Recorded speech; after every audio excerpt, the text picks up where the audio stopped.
Today's video, gents, I'm sharing with you 20 of the biggest mistakes I made in my 20s and the lessons that you can learn from them. Oh, in these first 5 mistakes, gentlemen, all have one thing in common. Let's see if you can figure it out. So mistake number 1, I let my friends pressure me into drinking. To this day, I don't like the taste of alcohol. But in college, you would have thought that I just loved beer, that I just loved whiskey, because I was drinking it all the time. Why? Because my friends told me to, because I wanted to look cool, because I wanted to be part of the group. And this leads me to mistake number 2, which is drinking myself into oblivion. Seriously, I would drink to the point that I would completely pass out. You've seen that movie Animal House where John Belushi slams that ball of Jack Daniels? I did something similar. It must have been like 10 to 14 shots. I poured into a glass, slammed, and let's just say I do not remember 15 to 20 minutes past that point. This was a normal Saturday night. It was how we thought we would have fun. And here's the thing, is I always thought I had to one-up people. I had to do things better. Maybe it's because I'm ultra competitive, but in my 20s, I treated drinking as a competitive sport. So if you were doing a shot, I was going to do a shot, and I would not let you one-up me. Here's the deal. If you're going to drink alcohol, learn to control yourself. Drink in moderation. And if you can't, then stop drinking. I know for me, this is pretty much the route I've taken. I avoid alcohol because I'm just not a good social drinker. The next mistake, relying on liquid courage to talk to women. Guys, when I'd go to a bar, a club, or a party in which there wasn't even alcohol, I would sneak off and do a couple shots. I just didn't have the courage. But really, I hadn't practiced. I hadn't learned to develop real relationships with women, and it was stunting my growth in developing relationships with women because I was so reliant on alcohol to be able to speak with them. It wasn't until I was in my mid-20s that all of a sudden I started developing real relationships with women, and I started to understand, you know what? I just need to practice this. I need to put myself out there, maybe be able to deal with a little bit of rejection. But if I could do that, all of a sudden I didn't rely on a substance to be able to speak to women. Now, this next mistake is only a mistake, I guess, if they catch you, but that is running from the police, especially when you are drunk and you're running and they are riding in a vehicle, because they just seem to catch up with you pretty quick. And this is what happened to me. I was probably 20 years old, and let's just say I was underage drinking, and the police were going through the bar, and I snuck out the back, and one of the cops shined a light on me and says, "Hey, stop right there." Guess what? I did not stop.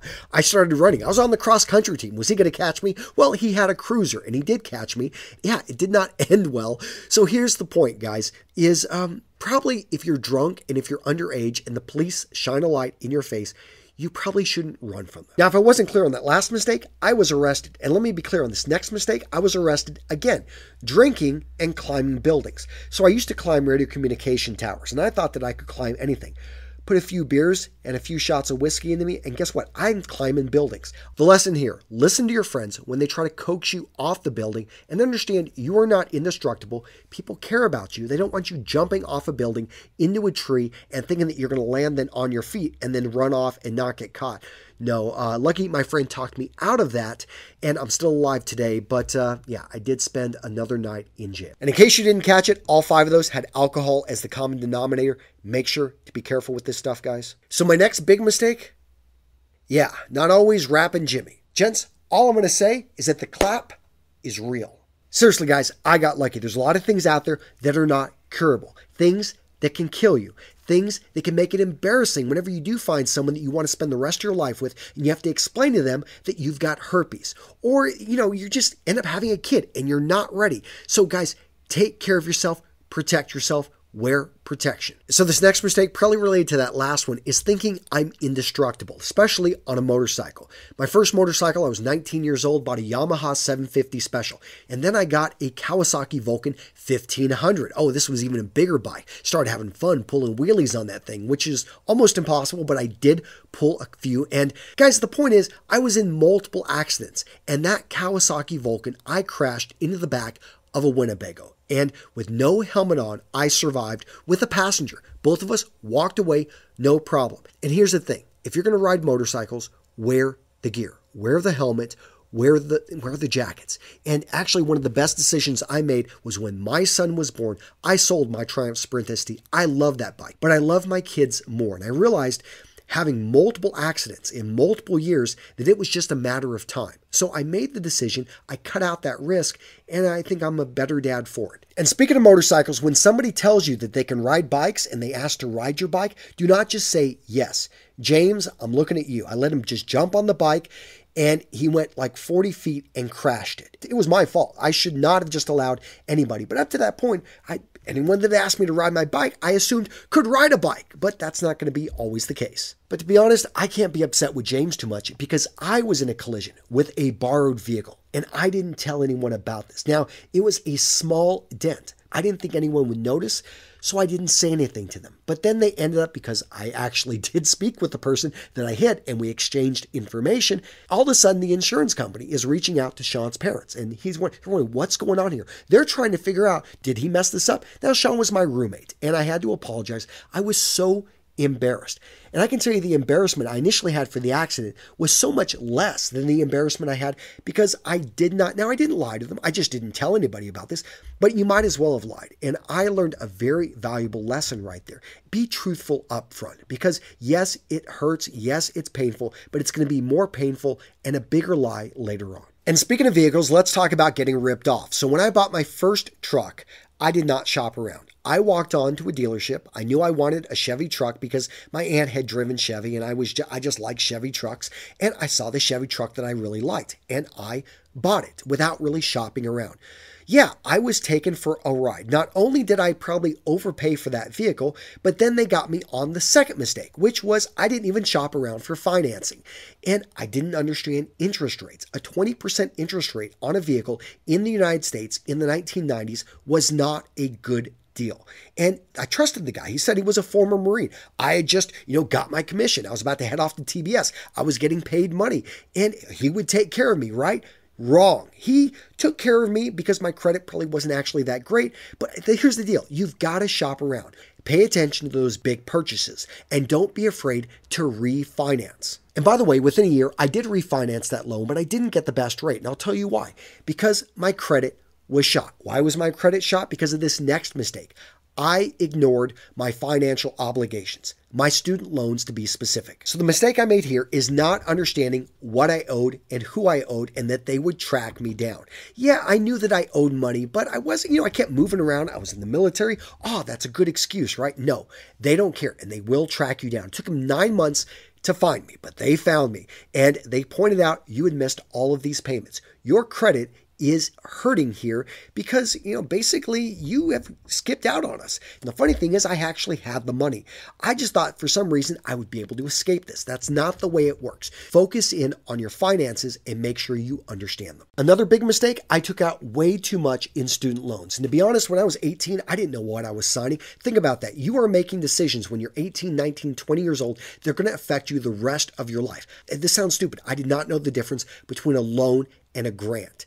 And I let one of my grants disappear because I ended up getting bad grades one semester. I didn't fight it and I lost that grant. And guess what? I replaced it with loans. The same thing, right? I'll be making a lot of money when I graduate. Guys, be careful of loans. No matter how big, how small, whatever that interest rate is, you got to pay that back. Be careful. In the right situation, a loan makes a lot of sense. But most people, I think, don't understand.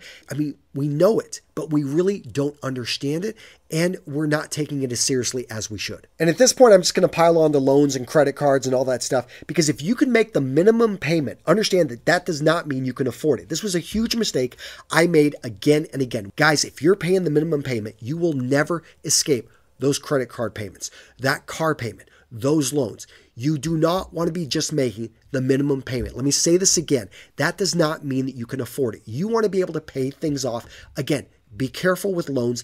Understand interest rates. Now let's get into relationships. And I'm going to be honest. The first half of my 20s, I was a complete asshole. So my first big mistake here is my relationship with women was all about one thing: sex. And I know for a lot of guys, oh, cliche, that's me. But I think I was a bit more extreme. That's all I was interested. I didn't want to get to know them. I didn't want to go on a date with them. No, I simply wanted sex. And the quickest way to it, that was my path. I developed a reputation that stuck with me the rest of my college career. And it's something I regret because there were a few girls, especially my senior year, who I tried to develop relationships with. And I wasn't able to because I had just that bad of a reputation and they weren't looking for anyone like that. Why was I doing that? I don't know. Maybe to this day, I just think I didn't know what I was doing. I thought that pure numbers. I thought that actually this was what it was supposed to be, just go after these big numbers. But looking back, it was a big mistake. And after college, I didn't get much better. My mistake is I was so insensitive to women's feelings.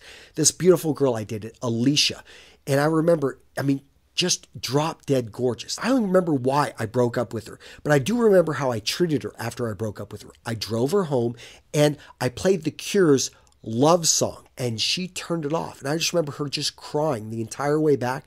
I dropped her off, apologized, and left and never saw her again. And to this day, I feel so bad about what I did to this poor girl. And those are things that you got to live with. So treat other people with respect. Now, another relationship mistake is I was a bad communicator. So I would go 2 weeks without talking with a girl that I had been dating. I remember Sarah out of Austin, and then there was Delphina out of San Antonio. And it was in the Marines. I'm like, I'm going to the field. And I would not be in the field for like 3 to 4 days, but I would not talk to them for 2 weeks. And then I would call them up, hey, I'm a little bit, I need some company, want you to come over, drive down. And I remember Delphina, after a while, she actually reached out after one of these 2 week stints. She's like, I'm sorry, I'm dating somebody else. And I think that's when things changed for me because I actually liked her a lot. And I realized she had moved on after I hadn't reached out. Maybe it was a little bit longer than 2 weeks. Maybe it was almost a month. But I had the audacity to think that she would be okay with me not talking to her for a month. She would just wait around. She was a catch. She was a great girl. And she moved on. And I think that one, I remember, that hurt me. And I remember thinking, you know what? I need to change. So to wrap all that up, when I stopped treating women like sex objects, I actually started communicating with them better, and I was more sensitive to their feelings. Guess what? I ended up meeting a girl that I was totally crazy about, and I developed a real relationship with her, and it was a long-distance relationship for 3 years. Ended up marrying her. We got 3 kids, and things are going pretty good now. Now, I still have a lot to learn. But guys, understand you're going to make a lot of mistakes in relationships in your 20s, and this is a time to learn and get better. Okay, so now let's talk about style. Here's a picture of me in my 20s. Look at this clothing. It is huge. I seriously thought I wore extra large everything. Shirts, sweat tops, jeans. Look at the size of those things. Next up, let's look at this mistake right here. I was caught in a fashion trend and did not know it. Flannels in the 1990. Actually, I kind of wish I still had some of those flannels. They were really nice, but that was all I wore. A t-shirt with a flannel on top. I was rocking that look. All right, so now I want to talk about one of the biggest mistakes I made in my 20s again and again and again. And this is going down a career path that other people told me it was right for me.